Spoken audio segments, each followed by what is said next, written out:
안녕하세요. 대업에서 조선부터 방산 또 에너지 관련된 업종을 담당하는 멘토 황대근입니다. 오늘은 하나오션 함께 체크를 해보겠습니다. 하나오션 같은 경우에는 제가 말씀드렸던 그 범주가 유효하게 작용하는 구간이다라고 설명을 드릴 수 있는데, 이 유상증자 이후, 또 권리락과 유상증자 이후에 가격이 하락하는 모습을 보여주었죠. 그래서 최근에 이 분석을 진행할 때 이 가격 안정화 구간이 조금 끝나는 모습을 보여주고 갔다. 자, 그래서 이 정치적인 측면이 강조가 되면 그에 맞게 조선주 중에서도 이 가장 강한 상승 탄력을 받을 수 있을 것이다라고 설명을 드렸습니다. 이 부분에는 당연히 이 잠수함, 이 방산 부분이 껴있기 때문에 수혜를 받을 수 있을 것이다라고 설명을 드렸는데, 현재 이 부분이 적용이 되면서 금일 이 오전장에서도 강한 상승폭을 보여주었습니다. 그래서 현재 추세로 봤을 때 이 하나오션이 조선주 중에서 이 가장 큰 상승폭을 보여주면서 우리가 예상했던 그런 범주를 지켜주고 있다. 자, 이렇게 표현할 수 있습니다. 그래서 정세 자체도 현재 미국과 중국의 갈등세가 계속해서 나오고 있죠. 자, 그렇게 되면 하나오션은 반사이익을 얻을 수밖에 없습니다. 그리고 특히 중고성가와 신조성가 지수도 상승을 하고 있기 때문에 이 조선업 업황에 따라서 이 조선업 업황도 긍정적인 모습으로, 자, 이 부분도 역시 하나오션의 주가 이 상승 모멘텀을 도와주고 있다. 자, 그래서 금일은 이런 측면 모두 살펴보고 이 마지막으로는 가격적인 흐름, 기술적인 분석을 통해서 기업의 향후 방향성까지 파악을 해보겠습니다. 그리고 한 가지 더 말씀드리고 싶은 부분이 있는데, 저희 대기업 정말 다양한 전문가들이 각각의 업종 분야에서 하루하루 종목들을 열심히 분석해 나오고 있으니까 많은 관심 부탁드립니다.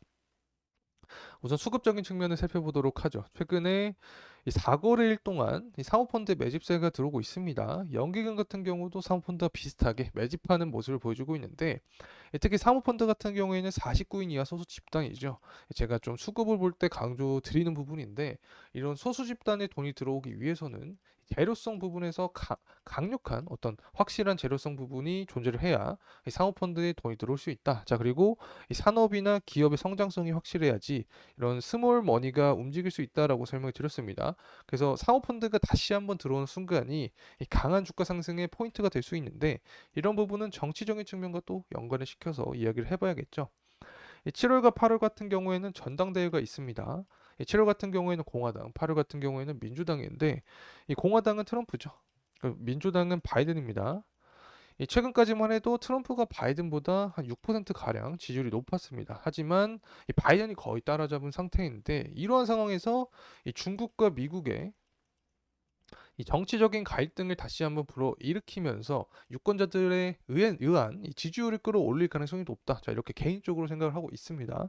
그래서 7월부터 8월이니까 최소한 1월에서 2개월절, 대략적으로 5월달 정도부터는 다시 한번 이 중국과 미국의 갈등적인 부분에서 이 기사가 나오지 않을까. 자, 그렇게 되면 한국은 이 조선업 같은 경우 반사 이익에 대한 기사 역시 나오게 되겠죠.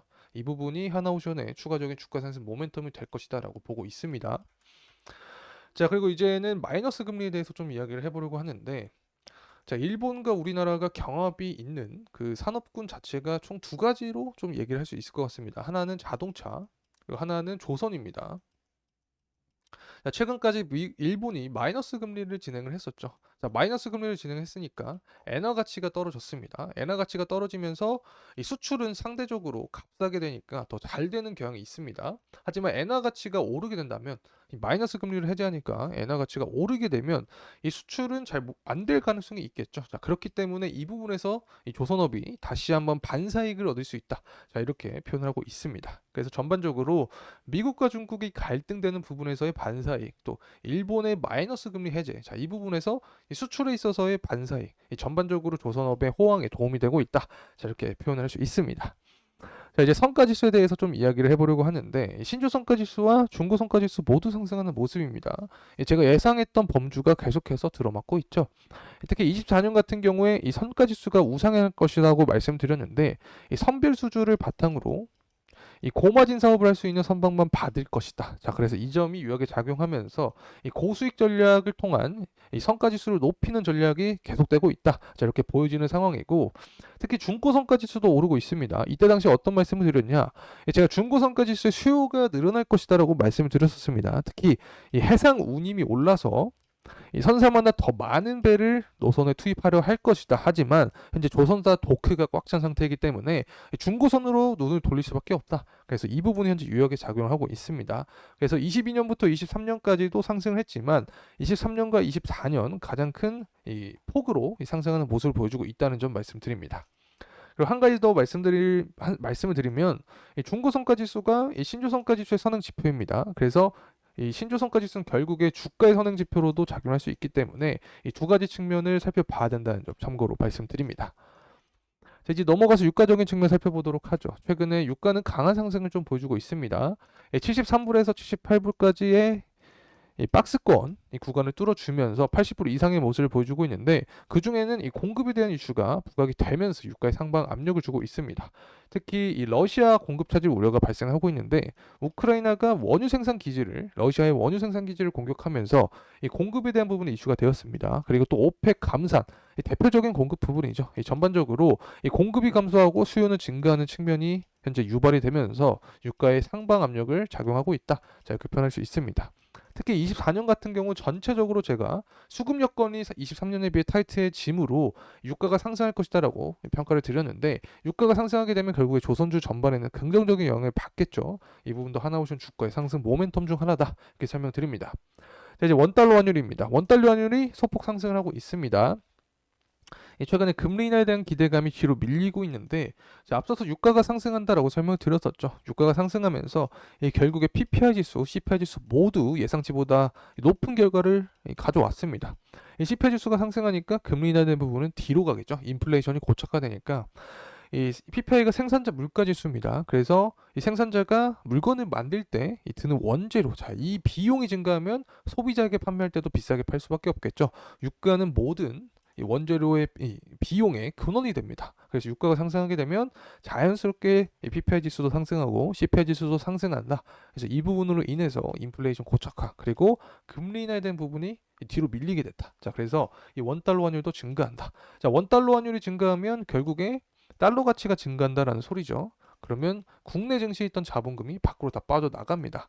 하지만 이 조선주는 긍정적이다라고 설명드렸습니다. 조선주 같은 경우에는 수주 산업으로 이 다른 산업과 다른 이 특징을 갖고 있기 때문에 이 달러 환율이 오르게 되면 결국에 조선주에는 긍정적이다. 하나오션 주가에는 상승 모멘텀이 된다. 이렇게 표현할 수 있습니다. 이제 철광석 가격인데 철광석 가격에 최근에 계속해서 하락하는 모습을 보여주고 있습니다. 특히 철광석 가격 같은 경우에는 또 후판 가격과 관련이 있죠. 후판 가격은 이 조선업 비용이 있기 때문에 결국에 철광석 가격이 하락하면 비용이 하락하면서 이 주가에는 긍정적인 요소로 작용할 수 있다라고 표현할 수 있습니다. 특히 상반기에 조선사와 철광사가 이 후판 협상정을 갖고 있는데 23년 하반기 같은 경우에는 철광석 가격이 반등을 했었습니다. 하지만 당시에도 후판 가격을 인하한 채 협상을 했는데 이 부분이 왜 그러냐? 당시 중국산 수입 물량 후판이 증가를 했죠.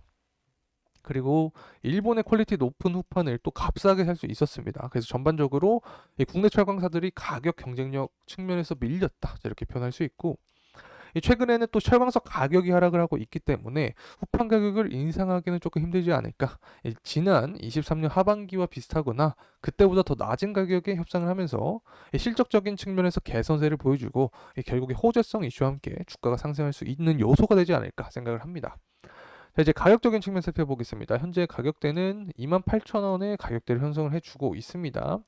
제가 말씀드렸던 권리락과 유상증자를 지내면서 이 가격 안정화를 시켜주는 모습을 보여주었고 특히 미국과 중국의 정치적인 부분이 갈등이 되면서 가장 큰 수혜를 받고 있는 종목이다 이렇게 설명드릴 수 있습니다. 이 주봉상으로 보고 있기 때문에 주봉상 11선이 굉장히 중요하다라고 설명드릴 수 있는데 이 11선 구간이 대략적으로 23,000원입니다. 그래서 조정이 나온다면 주봉상 11선 23,000원 구간에서 다시 한번 상승하는 모습을 보여주어야 추가적인 추세적으로 긍정적인 모습을 우리가 생각을 해볼 수 있다라고 말씀드립니다. 자, 그리고 앞서서도 말씀드렸지만 결국에 7월과 8월에 또 정치적인 이슈가 있습니다. 그래서 대략적으로 2개월 정도 앞에서 한 5월쯤에서 이 정치적인 부분에 다시 한번 기사가 나오게 되면 강한 상승폭을 동반한 주가 상승이 나올 수 있지 않을까 생각을 합니다. 자, 그래서 매물대를 고려를 해보면 우선 이 35,000원 구간까지 매물을 돌파를 해주면 그 위 구간은 촘촘하지 않기 때문에 이 4만원까지도 강한 상승폭을 보여줄 수 있다 이렇게 말씀드릴 수 있습니다. 자, 이상으로 하나오션에 대한 영상 마무리하겠습니다. 더 정확한 가격대, 추후 이슈들은 다음 영상에서 다루겠습니다. 끝까지 시청해 주셔서 감사합니다.